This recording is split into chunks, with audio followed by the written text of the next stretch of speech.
ভোরের নীরবতা ভেঙে ভয়াবহ বিস্ফোরণ। ইউক্রেনের রাজধানী কিয়েভে রুশ মিসাইল হামলায় নিহত অন্তত ৯ জন। ধ্বংসস্তূপের নিচে আটকা পড়েছেন আরও অনেকেই। ইউক্রেনের রাজধানী কিয়েভ ও আশেপাশের এলাকায় রুশ মিসাইল হামলায় অন্তত ৯ জন নিহত হয়েছেন বলে জানিয়েছে ইউক্রেনীয় কর্তৃপক্ষ। শনিবার ভোরে একের পর এক বিস্ফোরণে কেঁপে ওঠে কিয়েভের বিভিন্ন এলাকা। স্থানীয় কর্তৃপক্ষের দাবি, হামলায় একাধিক আবাসিক ভবন ক্ষতিগ্রস্ত হয়েছে এবং কয়েকটি স্থানে আগুন ছড়িয়ে পড়ে। কিয়েভের মেয়র ভিতালি ক্লিচকো জানান, ধসে পড়া একটি ভবনের ভেতরে কয়েকজন আটকা পড়েছেন। উদ্ধার কাজ চালাতে ঘটনাস্থলে ফায়ার সার্ভিসের একাধিক ইউনিট কাজ করছে। আহতদের মধ্যে কয়েকজনকে হাসপাতালে ভর্তি করা হয়েছে।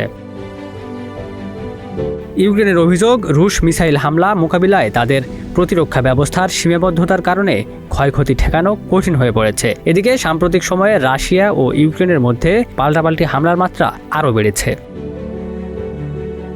Ikramuzzaman, news flash 71।